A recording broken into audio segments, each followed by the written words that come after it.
Hello there. So today we are going to be looking at my micro happy notebook and what I decided to do with it. These are so stinking cute. I'm going to insert a clip of me comparing them to the other planners and sizes that come, so you can kind of get an idea, because I was not aware of how small and compact these were until I actually had it in my hand. I mean, it's literally the size of my hand, but for reference, I'll insert that clip. So for reference, this is it against a mini happy planner. And this is next to a classic happy planner. So, and just for third comparison, we'll throw in the happy planner notebook. So yes, very tiny, my hand size, and maybe I have ginormous hands, but it is a teeny tiny a little thing. Okay, so if you can tell, I have a little bit of a theme going on here. This is Where the Wild Things Are. I love this book. I love the artwork in it. It was the book that I grew up with, and so I wanted to incorporate that in one of my planners, and I thought that this was an absolutely genius way to do it. So these are just graphics I got off the internet, Pinterest actually. So this says, "Find me where the wild things are," and then on the back it says, "Inside all of us is a wild thing."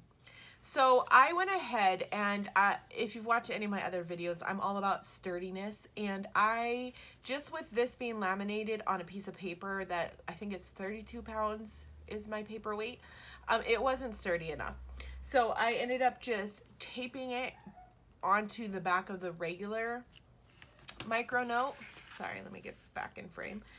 Taping it to the back with double-sided tape, and that way it gave me, you know, just that extra sturdiness that I wanted.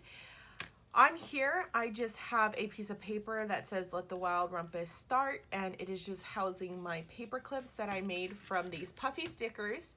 And then I just cut out a back of cardstock, glued it all together, and I thought that this was just so cute. I love these, and this is kind of what started the whole idea for doing a whole thing.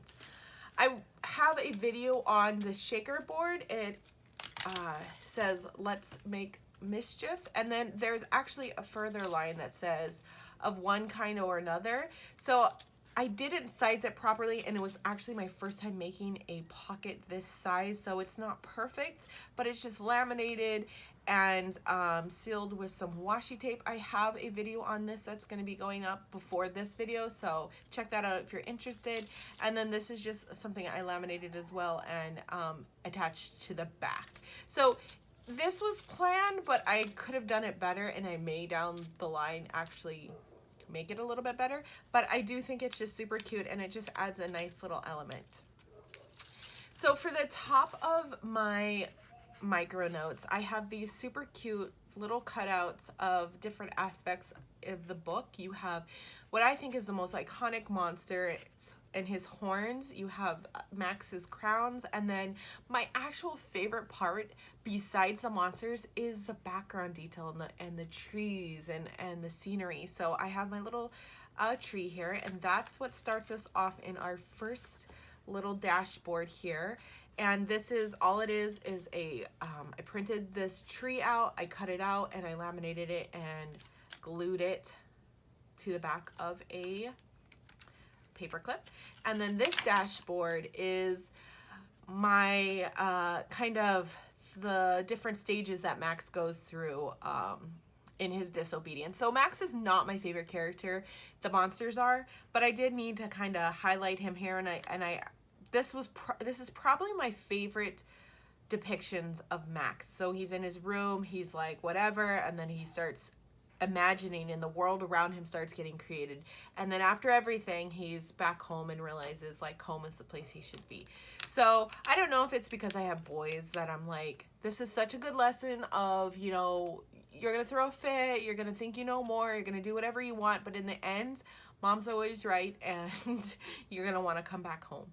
So this is the first section, and so my micro notes is for me to practice my bullet journal doodling. I want to get into bullet journaling, but I am not an artist, and I am not quite comfortable with, you know, getting into that until I can make, you know, my bullet journal to look the way that I want it to look.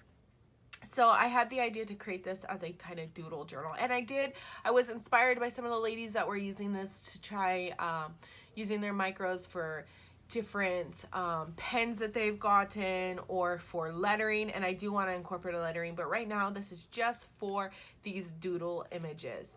And so I just went ahead on Pinterest, got these kind of tutorial pictures, and I pulled them down to size, laminated them, and boom, here they are. So this little first section is for like banners and headers. Then you come to my next section, which is my favorite, and it's the one that the laminating machine wanted to just crap out on me. But I kept it because this monster in particular is my favorite monster. I think that maybe she's the ugliest of them, and yet I don't know, I always liked her as a kid. I think maybe it's her nose or something. I'm not quite sure. But this section opens up into my plants. And the way that I did this so she's kind of peeking out on the side is when I was on my laminating sheet, I just stuck her on it, and then I put this underneath it and kind of sized how it would look and where she needs to be able to kind of come off the paper. So it was super easy and not even barely an inconvenience. I don't know if I can say that on here. Okay, so this is my plant section. Again, Pinterest, pulled them out, shrunk them down to size, and I use them as a reference for, you know, just practicing basically. And this paper right here, I forgot to mention, the micro notes paper is actually really small. I didn't like the size of it, so this is probably, I think that this is, the cover of the book is 3.5 by 4.5 inches. So the papers are 3 by 4 inches. And I just thought that that was a little too small. So I ended up creating my own paper. So I took these half sheets that I had from my classic, and I cut them down so it's 3.5 wide by 4 height.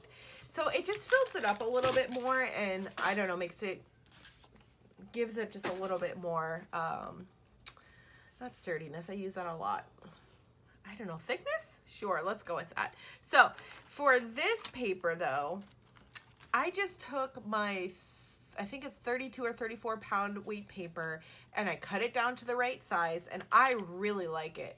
I didn't think I was gonna want the plain white paper. I really thought I was gonna like the dot grid, and because it gives you kind of an ability to make really straight lines, but this is almost claustrophobic. I really like just having this, and it lends me to being able to bullet journal, you know, practicing like making things straight.